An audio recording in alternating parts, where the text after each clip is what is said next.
धर्मशाला में आयोजित पत्रकार वार्ता में भाजपा विधायक सुधीर शर्मा ने नगर निगम चुनावों को लेकर पार्टी की रणनीति और प्रत्याशियों की घोषणा पर विस्तार से जानकारी दी।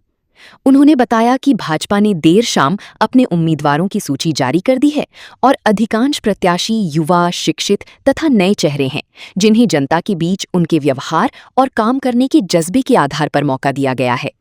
उन्होंने कहा कि धर्मशाला शहर का तेजी से विस्तार हो रहा है और अंतर्राष्ट्रीय स्तर पर इसकी पहचान बढ़ी है। ऐसे में नई पीढ़ी के प्रतिनिधियों को नगर निगम में शामिल करना समय की मांग है, जो ईमानदारी और सेवा भाव के साथ आधुनिक तकनीक की समझ रखते हुए शहर के विकास को नई दिशा देंगे। उन्होंने बताया कि कुछ प्रत्याशी नामांकन कर चुके हैं, जबकि अन्य 2 मई को नामांकन दाखिल करेंगे। सुधीर शर्मा ने कहा कि सभी भाजपा प्रत्याशी अपने अपने वार्ड में चुनाव प्रचार विधिवत रूप से शुरू करेंगे और प्रदेश व राष्ट्रीय नेतृत्व की रणनीति के अनुसार प्रचार अभियान को आगे बढ़ाया जाएगा।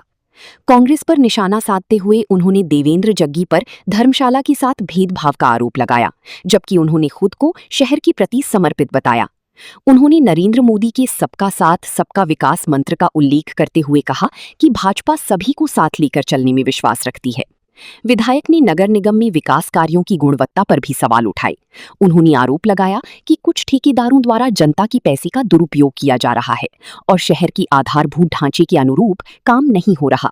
उन्होंने कहा कि धर्मशाला की जलवायु परिस्थितियों को ध्यान में रखते हुए योजनाबद्ध और टिकाऊ विकास कार्य किए जाने चाहिए।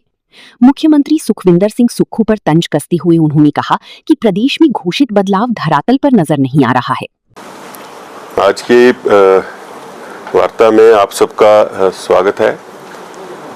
आप सभी जानते हैं कि धर्मशाला नगर निगम के जो चुनाव हो रहे हैं उसके लिए कल देर शाम पार्टी ने प्रत्याशियों की सूची जो है वो जारी की है। हमारे सभी प्रत्याशी आज यहाँ इस पत्रकार वार्ता में हमारे साथ हैं। पार्टी का ये प्रयास रहा है कि नए चेहरे और पढ़े लिखे चेहरे जिनकी आयु भी कम है और उस चीज़ को देखते हुए जनता में जो उनका व्यवहार है, काम करने का जो जज्बा है, उसको देखते हुए सारी चीज़ों को ध्यान में रखते हुए पार्टी ने इस बार अधिकांश नए चेहरे जो हैं वो नगर निगम धर्मशाला के चुनाव में उतारे हैं। प्रयास हमारा ये है कि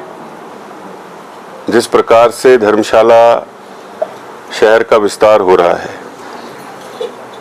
जिस प्रकार से धर्मशाला शहर जो है वो विश्व के मानचित्र पर है, उन चीज़ों को देखते हुए नई पीढ़ी के लोग नई सोच के साथ, ईमानदारी के साथ, सेवा भाव के साथ जो है वो नगर निगम के अंदर प्रतिनिधित्व करें और समय जिस तरह से बदल रहा है, टेक्नोलॉजी जिस तरह से बदल रही है, उन चीज़ों का भी जिनको ज्ञान है और उस अनुभव के साथ नई सोच के साथ जो है नगर निगम को एक दिशा दे बेहतर कल के लिए। तो पार्टी ने जिन चेहरों पर विश्वास जताया है वो आज आपके सामने है और कुछ लोग, अधिकांश लोग आज नामांकन करेंगे, कुछ लोग 2 तारीख को नामांकन करेंगे और प्रचार जो है वो आज नामांकन के बाद प्रत्याशी अपने अपने वार्ड के अंदर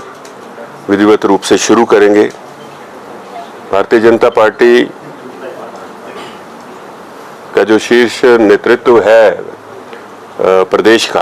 और राष्ट्रीय स्तर का, जिस तरह से रूपरेखा चुनाव की बनेगी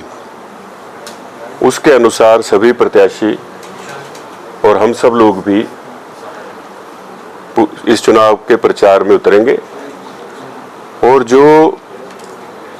मूलभूत चीज़ें हैं, जो स्मार्ट सिटी का जब गठन हुआ था तो पहला कॉन्सेप्ट पेपर इसका बना था, जिसकी बहुत सारी चीज़ें बाद में छूटती चली गई, जिनके ऊपर काम नहीं हो सका है, उनको भविष्य में कैसे धर्मशाला के बेहतर कल के लिए धरातल पर उतारना, उसके ऊपर जो है वो चुनाव के दौरान आम जन से प्रत्याशी भी चर्चा करेंगे, हम लोग भी चर्चा करेंगे। और उसके साथ साथ ये भी प्रयास है कि जिस सोच के साथ ये नगर निगम बना है, जिस विचार के साथ ये नगर निगम बना है, उस सोच के साथ और उस सोच के ऊपर ईमानदारी से काम करने वाले लोग जो है वो आगे आए, और वो पार्टी ने इन सभी के ऊपर अपना विश्वास जता करके इनको अपना प्रत्याशी बना करके जिताया है। और ये लंबी प्रक्रिया बूथ स्तर से लेकर ऊपर तक की है, सभी के साथ चर्चा करके, और विधिवत रूप से अपने अपने नामांकन के बाद सभी लोग कार्य जो है वो शुरू करेंगे।